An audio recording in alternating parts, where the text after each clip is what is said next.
Alright, so here's a basics video on connecting up solar panels. So I've got this solar generator, some people call them, or just a portable solar charging system. So that's a Bluetti PS70. Picked that up for a couple $100 last Black Friday.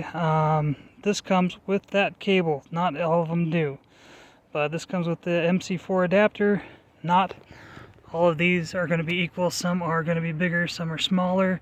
The EB3A is a different connector than this. So I think that's like a DC 3909, 3709, something like that.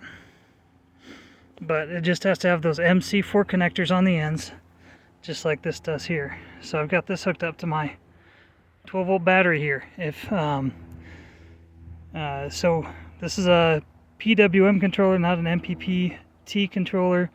This has the controller built in, so I don't have to do anything with that as long as I know the watts are appropriate on this one.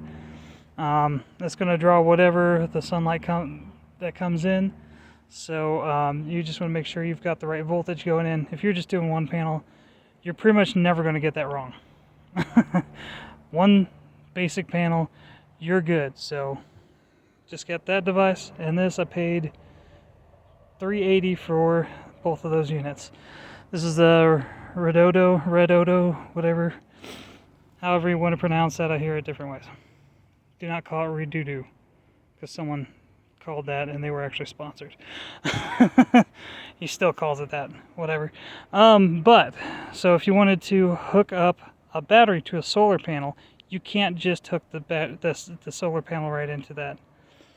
Definitely don't want to do that. This is a solar charge controller. It says it right there.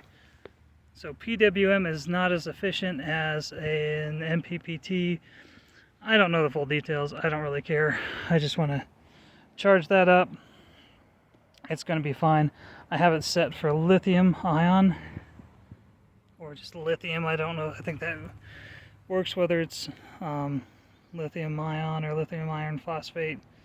Yeah, this is a lithium iron phosphate battery, so I don't have the manual, but all I had to do was just hold that button down for 10 seconds and then wait for it to turn blue for that lithium ion. So if I want to hook this up to that battery, I just use those MC4 connectors. Just let me change it real quick. So now it's charging up my battery. See that PV that's flashing now? So that means it's pulling in from the panel. So I can use the same solar panel to charge either battery. That's the nice thing if you have multiple types of batteries. If you do portable solar panels or just ones on your roof, you can connect multiples in. So if you have a solar panel with a solar charge controller, another solar panel with another solar charge controller, you can keep doing that. And just hooking them up to your battery, you're just going to be drawing out more power from the different solar charge controllers, because that's turning on from the battery itself, not from the solar. So but yeah, if you wanted to charge up with your solar panel at the same time, the portable one is the same time you're doing with the ones on your roof, that's perfectly possible. I'd probably just put a switch on there if you're not going to be running it, because it could be drawing power from the solar charge controller while it's not being used. So just put a fuse or a switch or a relay, something in place where you can disconnect it. Other than that, pretty simple to do some solar. So if you're just looking for a cheap system, there's many ways to do that.